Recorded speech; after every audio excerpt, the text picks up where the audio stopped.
Hi guys, welcome to today's video. In today's video, we're going to do a short tutorial on how to apply for the Ikusasa Student Financial Aid Bursary or program. And this will be for those individuals who want to apply for the postgraduate studies which the Bursary advert has indicated, along with all the university partners it has affiliations with. So let's get into it. Okay, so firstly, let's navigate to our browser of choice, and you will see I have two tabs open because there will be a confusion when you actually search for the actual bursary or website. The one that says applyonline.isfap.org.za is the incorrect URL you will use because it says here applicants or applications for the 2024 intake has closed on 31st October 2023. The correct one you must use will be pg.isfap.org.za. This is the correct website you must gain access to because it has the countdown to the 5th of January 2024 for this particular application process. Okay, let's move a little bit further downwards. Just to ensure you are eligible for this particular bursary, you must have academic achievement and acceptance into the ISFAP partner university of your choice for the relevant postgraduate degree program. Availability of funding, which is the university's qualifications and demographics, etc., will be determined by our funding partners' requirements. First degree starting in 2024, meaning it's the first postgraduate degree you are embarking on in 2024. There must be funding availability. Applicants must be South African, and the applicable funder will assess and choose applicants using their own criteria, which is not limited to the above. Okay?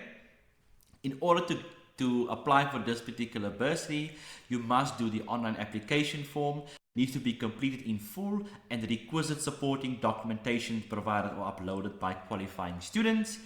Applications without the supporting documents uploaded will not be considered. So make sure once you have all your documents, you are certain you have uploaded all your documents before you press submit. Okay. The applications will be added to a database which will be used to pair qualifying students that match donors or ISFAP criteria.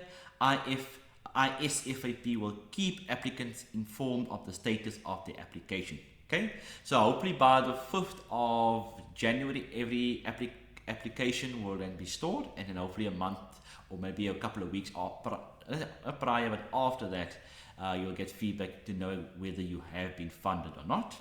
Okay, so I'll go further down when it says available courses and universities in this particular section, but just some mandatory documents that you need to have to ensure that you supplement your application, which means your certified ID copy of applicant, certified ID copy of your parent, guardian or household contributors, certified copy of latest academic results, certified copy of proof of income for each household contributor, latest payslip, grant recipient proof, etc.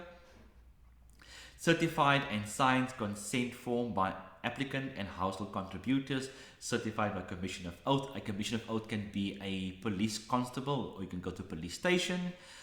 Proof of registration, motivational letter, and a curriculum vitae. Okay, so you can download the consent form here, which I have opened up already, and this is how the consent form looks like. It's basically just kind of stating that it's you as an undersigned person or the applicant. You're informing the ISFAP that you are willing to apply for the bursary, you're not being fraudulent, and this thing is basically as proof that you will comply with criteria and so forth. Okay, let's head back to the original website. And these are the partner universities. If you go into each particular university, it has the applicable fields of study that you can apply for in each particular university. So these are just postgraduate. Each one have a whole list of fields of study. So you need to be in any of these particular partner universities in order to be eligible for a particular bursary. And then to start the whole process, you will click on Get Started. Okay, so I already did the application prior to submitting it, so I can log in. But if you're doing it for the first time, you will go to postgraduate application on this particular banner. You click on it, And then you will get to this particular pre-application stage where you need to answer a couple of information about yourself in order to be registered on the system to get your login details and to proceed with the application. Okay, so the first one says, I've read and acknowledged the data privacy statement above, so please read this statement before you say yes or no. You're going to say yes. I have put my ID number in, my email address, I've retyped my email address there. I have selected my university and I have selected in terms of which particular course and so forth, and I'll obviously go to the next page. So I can't go to the next page anymore because I already have my login details, but I think they'll just ask your mobile number and then to confirm your email address, and then you'll get obviously a verification email. So when I speak about a verification email, before you even continue with passing the pre-application stage, before you apply for the actual bursary, make sure you get this particular email where it says here Isfap online applications portal. You need to click on this particular link and obviously retype your email address. This is my university email address, and then you are able then to log in or verify basically your email. Okay, so let's go to log in to my section.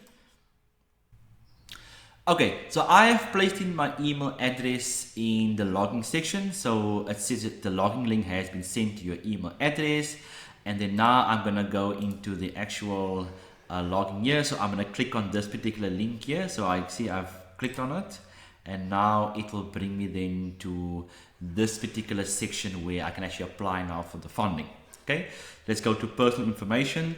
So I have put in my personal information here because the system does not allow me to put falsified information on the system because it has a database with Home Affairs and Stats SA. So once I put my ID in, it will pick it up. So as you can see, my ID is in there, my full name, my surname, my gender, my race. I don't have a disability, which I'll say no. And then my postgraduate study application here, it is honors.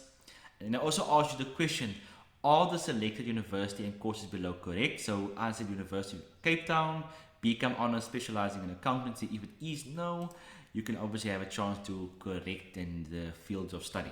Okay, so I'll say yes, it was correct. I'll say continue. Okay, then I ask in the question, are you currently studying? It will be yes, I'm doing undergraduate now, or yes, I'm doing postgraduate now. So you'll decide yes or no. Name of institution, UCT, qualification, BCom, or I'll say accountancy. I don't have any supervisors, so it's going to be no, but if you say yes, they'll ask you for the supervisor's details, name and surname and email address. You'll say no, and then they ask you, select your accommodation situation while pursuing your postgraduate studies. So I'm saying private or university residence. I'm going to say private for now. Continue. Okay, and then my residential address, simple. I just said 1 Door Street, suburb Cape Town, city of Cape Town, postal code 8001, province Western Cape, and is the location rural or urban? It is urban. And then my postal address is the same as my residential, so I'll click yes. And then once again, my email address that asks in this section here, which I need to then supply again. Continue. And then they ask then my household income. So I've placed my mom's ID number here in this section. Her first name, her surname. She's my relationship is obviously with her will be my mother. She's my mother. Is she a financial contributor? Yes or no. Currently mom don't work, so I'll say no. Her contact number, I have to put in her contact number, her email address as well, just to confirm that if she is working or not. And then as well, they ask her income bracket, so you can choose between 0 to 75,000, 75,001 rand to 136 and so forth. So she's not working, so it'll be zero income. And if you need to prove somebody has no income, get an affidavit at the police station to confirm that she is unemployed or she's getting social grant, and then obviously that will be sufficient proof. Then you can also add a second contributor or third contributor, but I will not do that. That will just be similar to the first contributor if you say yes. Continue. And then the last section would be your consent form and documents. So they obviously ask you to upload everything, and you also upload certified copy of latest academic results. So this would be your undergraduate results in this particular section. Upload proof of registration. This would be a registration proof of being accepted into the postgraduate program. Proof of income would be if it's you as an applicant. If you don't have anything or you're not earning anything, an affidavit would help, or a motivational letter showing that you're not earning anything. Your motivational letter here, why you want to apply for the bursary, and so forth. Then certified copy of applicant's ID, which you can include in this section, and as well as your CV. Then certified copy of contributor one's ID, so your mom or your dad, your sibling or your grandma's ID will be here. Then certified copy of contributors income proof, which I said earlier on, can be an affidavit or SASSA or social grants proof of information. And then lastly, your signed consent form, which is stamped by the Commission of Oath, and then you should be done, and then you can just press submit on this particular section. I can't press submit because I haven't submitted any particular information to make sure the system registers that something was uploaded. If you found this video to be insightful, please share, like, subscribe, and leave a couple of comments on this video.